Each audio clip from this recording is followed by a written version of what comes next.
One of the main reasons for the almost constant tension between the two halves of the Korean Peninsula is the war between these two nations, which lasted from 1950 to 1953. The Korean War was a short but brutal conflict, with some of the most devastating destruction in modern Asian history, claiming the lives of over 3 million people in just 3 years of fighting.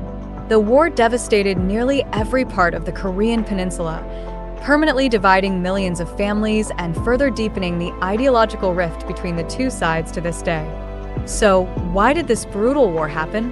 Which forces took part, and how did it unfold? The division of Korea after World War II.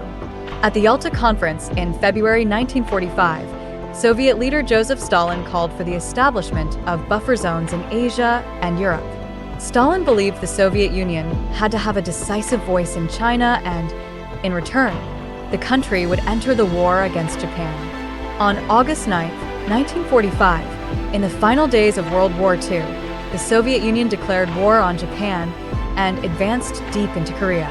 Although this declaration had been approved by the Allies at the Yalta Conference, the US government was concerned about the prospect of the entire Korean peninsula falling under Soviet control. A month earlier, two US colonels, John Rusk and Charles Bonesteel, had drawn the dividing line at the 38th parallel north in just half an hour, using a map from the National Geographic Society as reference. Rusk, who would later become US Secretary of State, stated that at the time, US forces lacked sufficient troops on the ground and faced disadvantages in both time and distance, making it difficult to advance northward before the Soviet army arrived. The Soviets agreed to use the 38th parallel as a temporary boundary between the two occupation zones on the Korean peninsula. Under this arrangement, the Soviet Union would accept the surrender of Japanese forces in the north, while the United States would do so in the south. This agreement was incorporated into General Order No. 1 for Japanese forces after Japan surrendered on August 15, 1945.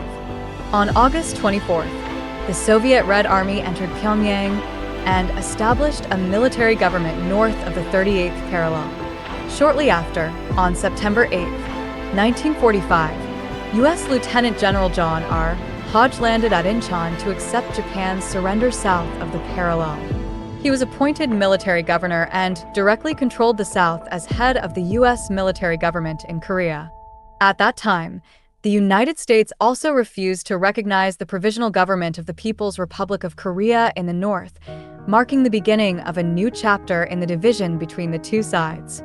Initially, the Allies planned to eventually reunify the Korean peninsula into an independent nation through a gradual unification process under international supervision. In December 1945, the United States and the Soviet Union officially agreed to administer Korea through a joint commission for a period of 4 years. However, both the United States and the Soviet Union allowed the parts of the peninsula they controlled to establish governments led by Koreans. This concession was made because the Korean people had suffered greatly under 35 years of Japanese colonial rule and most strongly opposed continued foreign governance. To win support and consolidate their influence in their respective zones, both the Soviet Union and the US compromised by permitting the creation of friendly local governments to exist alongside the Joint Commission. In North Korea, the Soviet Union supported local communist forces. Kim Il-sung, who had been actively serving in the Soviet military since 1941, quickly rose to become the leading political figure and head of the North. During this period, North Korean society was reorganized along centralized and collectivized lines, modeled after the Soviet system. Meanwhile, politics in the South was more turbulent, with intense power struggles. Eventually, Syngman Rhee, a staunch anti-communist, emerged as the dominant political leader. When the U.S. Soviet Joint Commission failed to reconcile the interests of the two sides, the United States brought the Korean question before the United Nations in September 1947. Contrary to their earlier cooperation, the Soviet Union now opposed any UN involvement in Korea's internal affairs. However, the United States had greater influence at the United Nations at the time, and on November 14, 1947, the UN passed a resolution calling for free elections throughout the Korean Peninsula, while also demanding the prompt withdrawal of foreign troops. The UN also established a temporary commission on Korea to supervise the electoral process. The Soviet Union and the communist government in the north boycotted the elections, arguing that the UN could not guarantee fairness or transparency. Without Soviet cooperation, the United States proceeded to organize elections in the south under UN supervision, even though the original plan had been to hold them across the entire peninsula. On August 15, 1948, the newly elected government, led by Syngman Rhee and his allies, officially established the Republic of Korea in the south, with Rhee as its first president. In response, the North held parliamentary elections in September 1948, and less than a month later, the Democratic People's Republic of Korea was proclaimed, with Kim Il-sung as its leader. From this point onward, the division between the North and the South was officially recognized as having legal standing. The Soviet Army withdrew from the North on December 10, 1948, while U.S. forces gradually pulled out of the South, leaving only a group of American military advisors to help train the South Korean army. The risk of war.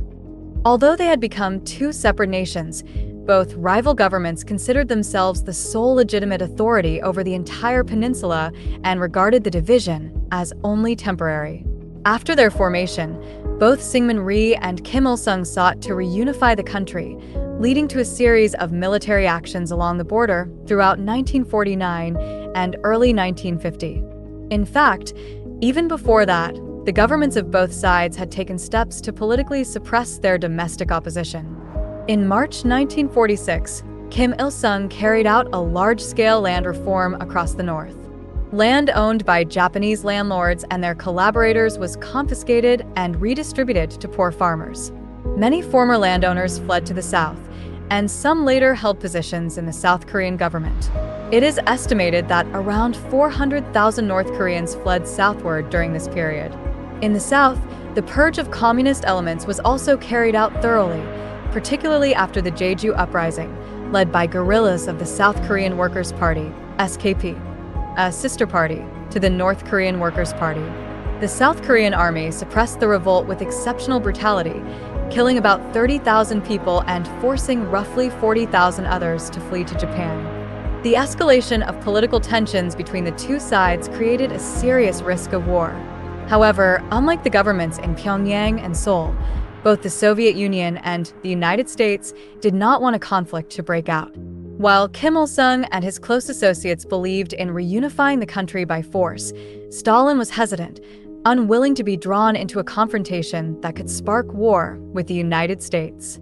For its part, the US recognized that a war with the Soviet Union would have serious consequences, so initiating hostilities was not considered a wise option.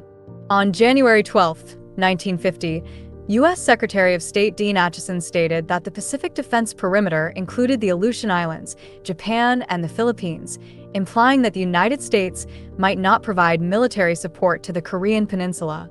Acheson also said that Korea's security would be the responsibility of the United Nations, openly expressing the view that peace on the peninsula should be maintained under international supervision. By mid-1949, Kim Il-sung began pressuring Stalin, insisting that the time had come to reunify the peninsula. He needed Soviet assistance to launch an offensive across Korea's rugged, mountainous terrain. Meanwhile, in South Korea, the U.S. occupation authorities had taken power away from the local people's committees and reinstated many former landlords and members of the old police force, individuals who had served Japan during the colonial era. These actions sparked strong resistance and open protests in several areas, particularly on the southern islands. After a series of border clashes, war became inevitable. Some witnesses claimed that, at the time, the North's call for national reunification enjoyed a certain level of support among segments of the South Korean population. Archival records of the Korean War, declassified years later, indicate that the decision to attack the South came directly from Kim Il-sung himself, rather than being an idea initiated by the Soviet Union. During its first year of existence, the North Korean government devoted almost all of its focus to military matters. The army was trained according to the model of Soviet mechanized forces and was further strengthened by veterans who had served in the Chinese People's Liberation Army since the 1930s. By early 1950, the decision to attack became urgent for Kim Il-sung. The reason was that Syngman Rhee's security forces had nearly wiped out all the guerrilla units that Pyongyang had infiltrated into South Korea during 1949. The possibility of reunifying the country through guerrilla warfare had all but vanished, while Rhee's government was gaining the upper hand. In effect, Kim Il-sung was left with only one last option: to launch a conventional military offensive, hoping to unite the Korean peninsula under his control before the South became strong enough to defend itself. At this point, the North Korean army was armed with Soviet-supplied weaponry, outdated, yet still far superior to the South Korean forces in almost every respect, especially since the United States had taken no direct military action to assist South Korea beyond sending advisors. On January 30th, 1950, Stalin finally agreed with Kim Il-sung's proposal to use force to reunify the peninsula. He sent a telegram stating that the Soviet Union was ready to support the plan. In subsequent discussions, Stalin suggested directing the war effort and pledged that the USSR could provide at least 25,000 tons of supplies annually and reinforce the north with 3 additional divisions. Kim Il-sung assured Stalin that he could seize South Korea before the United States had either the time or the will to intervene. On the Chinese side, Mao Zedong, another key member of the Communist bloc, initially opposed Pyongyang's plan. He only changed his position 6 weeks before the attack, after receiving instructions from Stalin. Mao's decision also indirectly caused friction between him and certain high-ranking officials, such as Lin Biao. Following Kim Il-sung's visits to Moscow in March and April 1950, Stalin finalized his decision for Pyongyang to launch the attack in June of that year. The early phase of the war. At dawn on June 25, 1950, the Korean People's Army, KPA, unexpectedly crossed the 38th parallel, initiating a preemptive strike supported by a massive artillery barrage. The force consisted of 135,000 soldiers, 242 combat vehicles, 150 Soviet-made T-34 tanks, and several dozen Su-76 light self-propelled guns. In addition, the North Korean Air Force had about 180 aircraft, including 40 Yak fighters and 70 attack bombers. However, the North Korean Navy remained rudimentary, and the greatest weakness of its military was the lack of a reliable logistics system. Even so, compared to the Republic of Korea, ROK, forces, the KPA was far superior. At the time, the South Korean military numbered over 64,000 troops, trained and advised by U.S. forces. However, they had no tanks, few armored vehicles, almost no artillery, no fighter aircraft, and no anti-tank guns. When the war began, no foreign combat units were stationed on South Korean soil, though substantial U.S. forces were based in nearby Japan. As mentioned earlier, South Korea's supply system was extremely disorganized. Thousands of fleeing civilians were even conscripted by the ROK army to perform logistical duties. The North Korean offensive quickly gained the upper hand. They scored a series of rapid victories, taking full advantage of the surprise factor. In contrast, during the opening days of the conflict, the ROK army suffered from inferior numbers, weaker weapons, low morale, and many soldiers who lacked loyalty to the southern government. Entire units either fled the battlefield or defected en masse to the north. In a short time, South Korea's troop strength fell to about 25,000 due to casualties and desertions. President Syngman Rhee and his top officials were forced to flee Seoul, even considering exile to Japan if the situation continued to deteriorate. This surprise attack caught the United States and the Western powers off guard, leaving them unable to respond immediately. Just days earlier, on June 20th, U.S. Secretary of State Dean Acheson had assured Congress that such a war was highly unlikely. As the ground offensive continued, the North Korean Air Force bombed Kimpo Airfield near Seoul. North Korean troops captured the capital at noon on June 28th, only 3 days after launching their campaign. In a chaotic retreat, South Korean forces blew up several bridges to slow the enemy's advance, even though many civilians were still on them. This action achieved virtually no effect. The North Korean army quickly seized 95% of South Korea's territory, leaving the south with only a small area around the port city of Busan. However, Pyongyang's hope that Syngman Rhee's government would surrender and that the ROK army would disband, enabling the country's reunification, collapsed when the United States decided to intervene directly in the war. There were several reasons for U.S. involvement. First, the incumbent president, Harry S. Truman of the Democratic Party, was under strong domestic pressure for being perceived as too lenient toward communist states. One of his fiercest critics was Republican Senator Joseph McCarthy, who accused the Democrats of having lost China to the Chinese Communist Party. Second, the U.S. sought to use the Korean Peninsula as a testing ground for its new policy, known as the Truman Doctrine, a commitment to oppose communism wherever it sought to expand. In the urgent situation, and to ensure the legality of the intervention, President Truman decided to seek approval from the United Nations rather than immediately push Congress for a declaration of war. Soon after, the UN swiftly passed Resolution 82, which called for an immediate cessation of all hostilities and demanded that North Korean forces withdraw to the 38th parallel. Established a UN Commission on Korea to monitor the situation and report to the Security Council. Urged all UN members to support the resolution and refrain from aiding the North Korean government.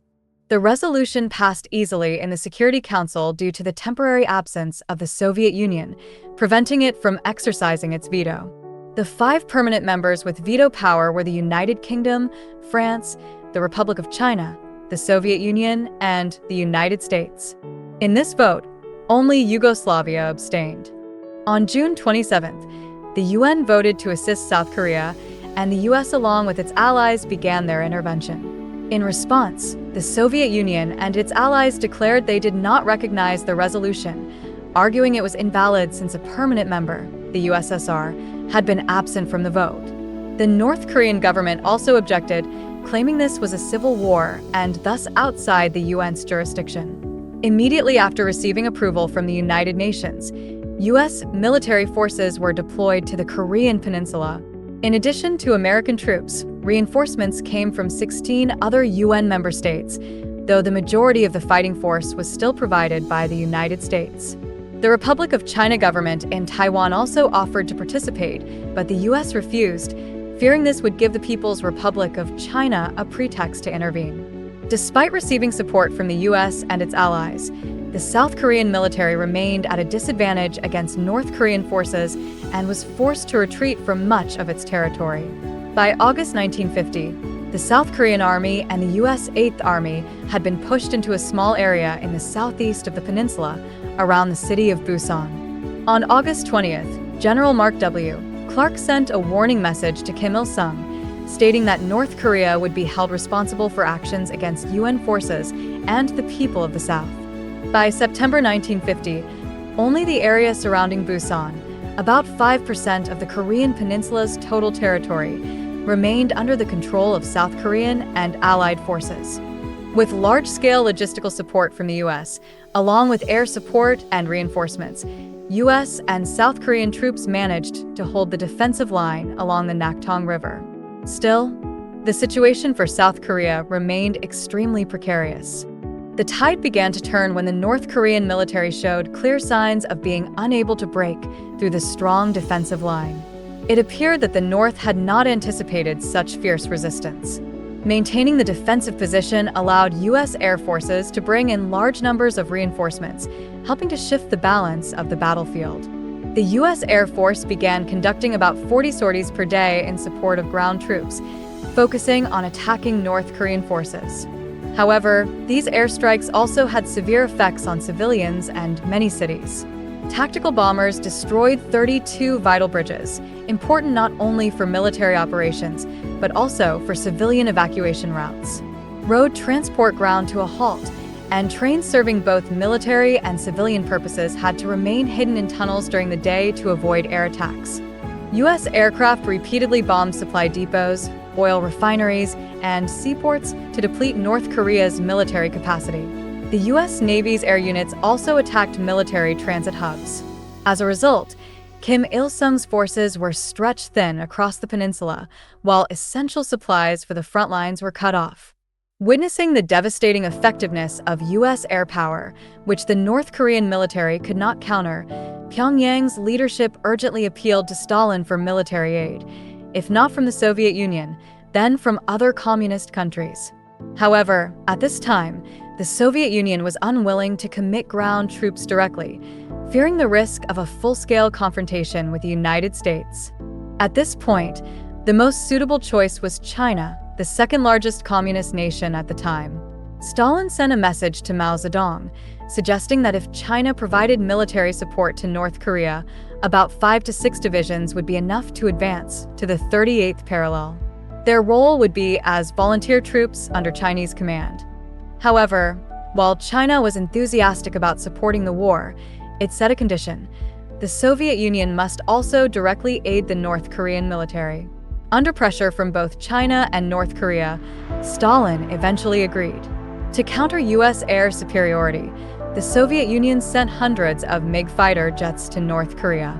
Officially, the Soviet Air Force would train Chinese pilots, or Soviet pilots would wear Chinese uniforms and speak Chinese to maintain the appearance of no direct intervention, avoiding an open confrontation with the United States. Meanwhile, from bases in Japan, weapons and UN troops poured into Busan. U.S. tank battalions from San Francisco also hurried to the Korean battlefield.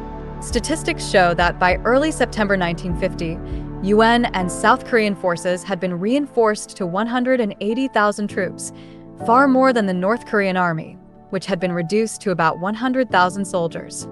Facing overwhelming reinforcements from the UN, the North Korean military found itself not only outnumbered, but also logistically disadvantaged, with no real air or naval support compared to the United States.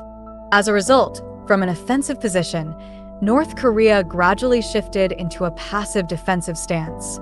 At this point, the US and its allies began a large-scale counteroffensive to relieve pressure on the Busan perimeter. General Douglas MacArthur launched an amphibious landing behind North Korean lines at Incheon, a port city near Seoul. In fact, MacArthur had begun planning this operation just days after the war began, but the Pentagon initially rejected it as too risky.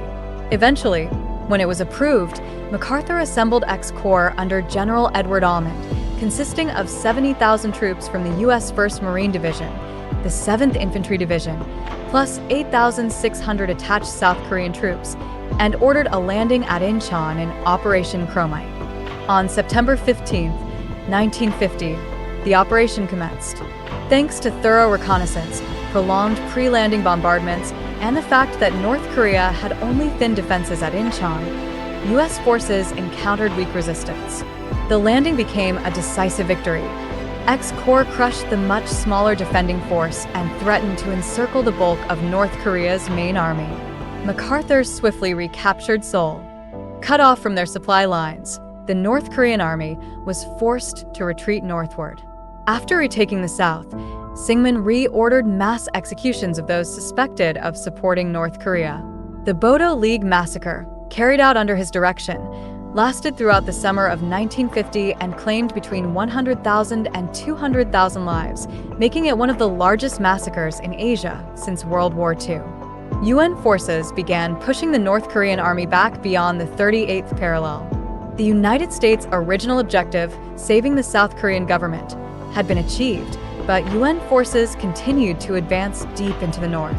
The reasons were the unexpectedly overwhelming military success and the prospect of unifying the peninsula under Syngman Rhee's government, at a time when neither the Soviet Union nor China had yet mounted a strong military response.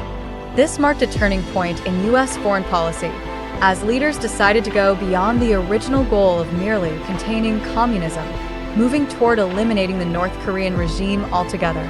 In early October 1950, the U.S. X-Corps landed from the sea at Wonsan and Iwon, after which South Korean forces advanced overland to occupy these areas. The rest of the U.S. forces, along with South Korean troops, moved westward, entering Pyongyang on October 19th. By the end of October, the North Korean army had collapsed rapidly at many positions, with about 135,000 soldiers taken prisoner. Amid these developments, Mao Zedong was the most concerned figure within the communist bloc. He feared that UN forces would not stop at the Yalu River, the border between Korea and China, and might expand the war into Chinese territory. Some Western figures, including General MacArthur, even believed that expanding the war into China was necessary. However, U.S. President Harry S. Truman and other leaders disagreed with MacArthur's intentions, ordering him to proceed cautiously as he approached the Chinese border. Gradually, MacArthur grew less interested in following the president's orders, believing that the North Korean army was being resupplied through bases in China, and therefore those bases needed to be bombed.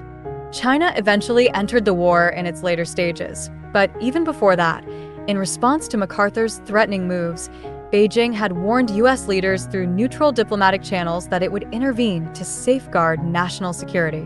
Truman, however, believed this was merely a bold bluff aimed at intimidating the UN and did not take these warnings seriously. On October 15, 1950, President Truman traveled to Wake Island for a brief meeting with General MacArthur. The U.S. Central Intelligence Agency, CIA, had earlier assessed that Chinese intervention in the war was almost impossible. MacArthur also believed that the ideal window for Chinese involvement had been when the North Korean army had not yet retreated north of the 38th parallel, meaning that opportunity had already passed. MacArthur estimated that China had about 300,000 troops in Manchuria, with 100,000 to 125,000 stationed along the Yalu River, roughly half of whom could potentially cross it. However, he argued that since China had no air force, if they advanced toward Pyongyang, they would suffer a great slaughter. In his view, China would want to avoid such heavy losses and therefore would not commit significantly to the war. In reality, on October 8, 1950, just one day after U.S. forces crossed the 38th parallel, Chairman Mao Zedong ordered the mobilization of the Chinese People's Volunteer Army, of which about 70% were active-duty troops from the People's Liberation Army.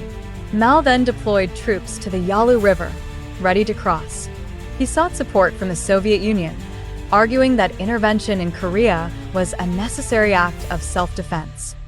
If we allow the United States to occupy all of Korea, we must prepare for them to declare war on China. Mao sent Premier Zhou Enlai to Moscow to persuade Stalin to join the fight. However, Stalin was cautious and agreed only to provide limited air support within 100 kilometers of the front lines, rather than the full-scale air cover Beijing had hoped for. This left China deeply dissatisfied, as they believed they had been promised much stronger air assistance. The U.S. was fully aware of the Soviet role in supporting China, but remained silent in order to avoid the risk of escalating into a nuclear war. On the evening of October 19, 1950, in cold rain, the 40th, 39th, 42nd, and 38th Corps, along with 3 artillery divisions of the Chinese People's Volunteer Army, crossed the Yalu River at the Anrak, Changmyeon, and Jipan ferry points, secretly advancing into Korea. On October 25, 1950, with a total force of around 270,000 troops under Commander Peng Dehuai, they came face-to-face with U.S. forces. This large and unexpected appearance stunned the United Nations, as they had not anticipated a force of such scale to suddenly enter the war. However, after the initial clashes, Chinese forces withdrew into the mountains. United Nations commanders interpreted this as a sign of weakness and gravely underestimated China's combat capabilities. As a result, UN forces continued advancing toward the Yalu River, ignoring repeated warnings from Beijing. To maintain secrecy, Chinese troops marched on foot and slept in forests, minimizing the chance of detection. China's first campaign took place from October 25 to November 6, 1950. The 42nd Corps deployed 2 divisions to defend the Huingkeling, Fuzhandling area on the Eastern Front, while 3 Corps and 1 additional division from the 42nd Corps launched a counterattack on the Western Front. This campaign pushed U.S. forces back to the south of the Changchon River. On November 7th, the 20th and 26th Corps of the Chinese Third Army Group, under the command of Commander and Political Commissar Song Sherluin, entered Korea. At this point, China's operational strength reached 9 corps, comprising 30 divisions with a total of over 380,000 troops, outnumbering UN forces, which had 5 corps, 13 divisions, and 3 brigades, totaling around 220,000 troops.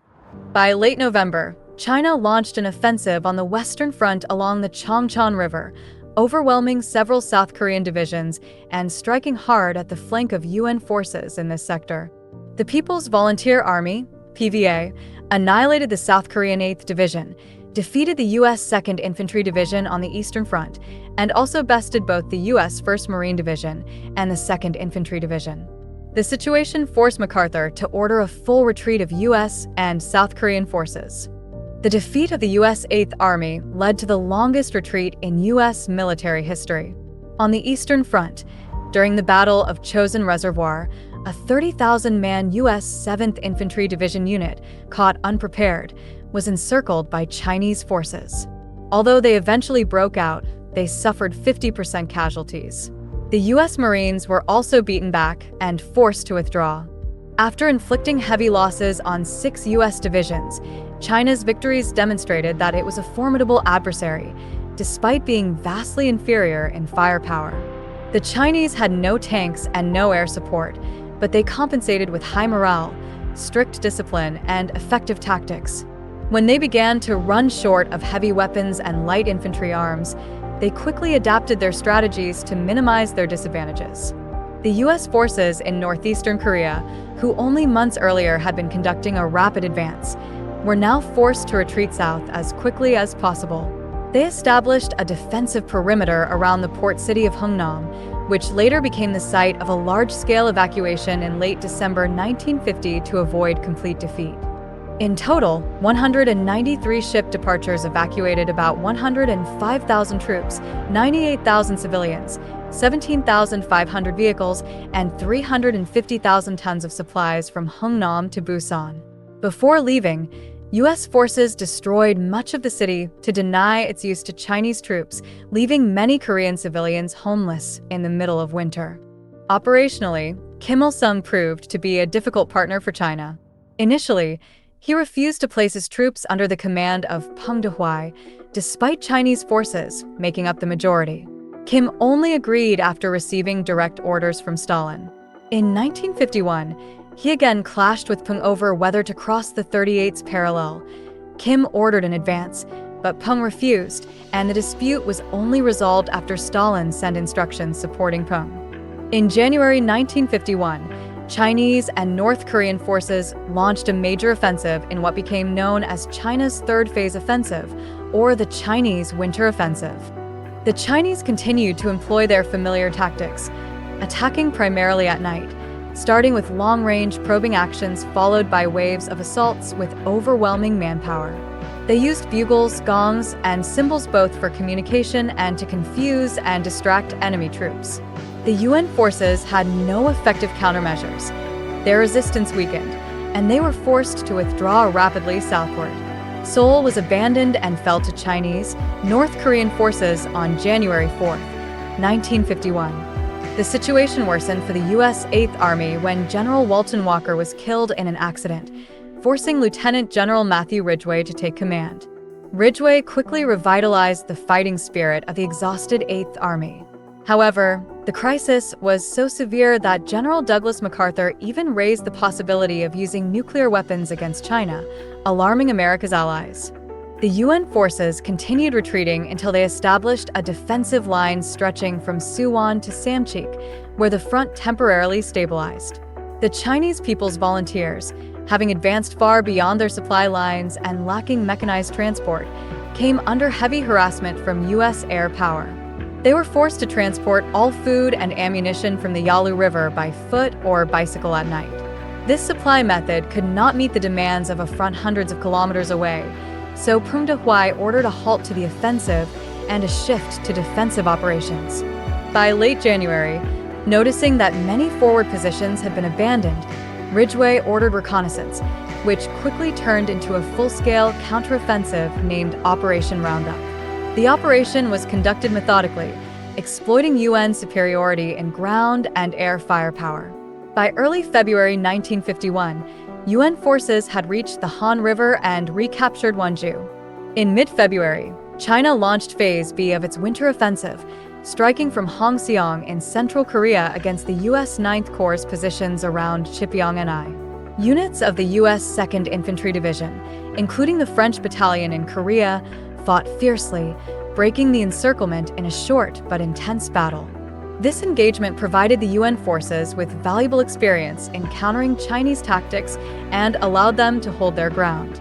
Immediately afterward, during the last 2 weeks of February, the U.S. 8th Army launched Operation Killer, an all-out offensive along the entire front aimed at inflicting heavy losses on North Korean and Chinese corps. As a result, I Corps retook all territory south of the Han River, while 9 Corps recaptured Hangseong. On March 7, 1951, the 8th Army commenced Operation Ripper, and by March 14th, they had driven Chinese, North Korean forces out of Seoul.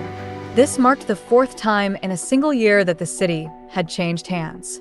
By then, Seoul's population had dropped to about 200,000, down from 1.5 million before the war, with most residents living amid food shortages and ruins. On April 11, 1951, President Harry S.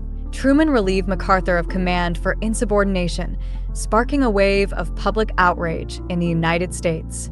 The new Supreme Commander, Ridgway, continued strengthening UN forces in preparation for more effective counteroffensives. Command of the 8th Army was transferred to James Van Fleet. The United States and its allies then launched a series of operations, Courageous and Tomahawk, intended to push back Chinese and North Korean forces. They also carried out a combined infantry air assault to pin the enemy down between Kaesong and Seoul. UN forces advanced until they reached the Kansas line, located a few miles north of the 38th parallel. In April 1951, China launched Phase 5 of its offensive, a major effort involving 3 army groups totaling about 700,000 troops. They struck hard at the U.S. I Corps, but were met with fierce resistance in the battles of the Injin River and Kapyong, halting their advance at the defensive line north of Seoul.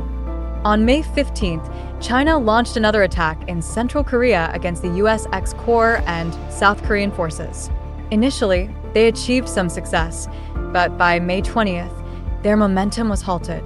The 8th Army counterattacked, and by late May had retaken the Kansas line. The UN decided to stop at the Kansas line, north of the 38th parallel, and not advance further into North Korean territory.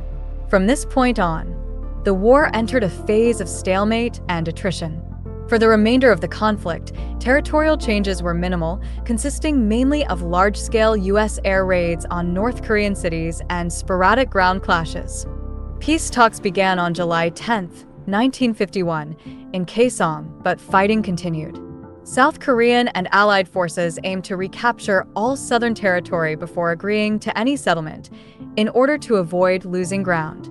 China and North Korea, for their part, launched campaigns to test the UN's resolve. Notable battles during this period included Bloody Ridge and Heartbreak Ridge, 1951, Battle of Old Baldy, Central Front, and Battle of the Hook, Western Front, 1952 to 1953. Battle of White Horse Hill, 1952. Battle of Pork Chop Hill, 1953.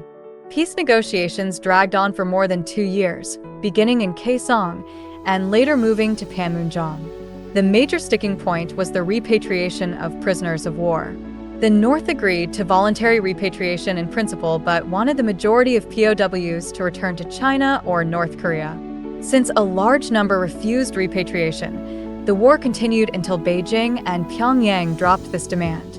On November 29, 1952, newly elected U.S. President Dwight D. Eisenhower fulfilled a campaign promise by visiting Korea to seek a solution to end the conflict. With the United Nations accepting an Indian proposal, a ceasefire agreement was signed on July 27, 1953. When the armistice was concluded, the front line had returned to roughly its original position around the 38th parallel. A demilitarized zone, DMZ, was established, with North Korean forces on one side and South Korean and U.S. forces on the other. Panmunjom, the site of the peace talks, had belonged to South Korea before the war, but became a special administrative area under North Korean control. To this day, no formal peace treaty has been signed, meaning that technically, the two Koreas remain in a state of war. Although North Korea and the United States signed the armistice, South Korean President Syngman Rhee refused to do so. In practice, large-scale fighting had ended, but tensions between the two sides have persisted ever since. The war left deep scars and heavy losses on both Koreas, making the prospect of peaceful reunification a distant goal. And that's the end of the video. If you found it useful, don't forget to like, share, and subscribe to our YouTube channel, and turn on the notification bell so you won't miss similar content in the future. For now, goodbye, and see you in the next video.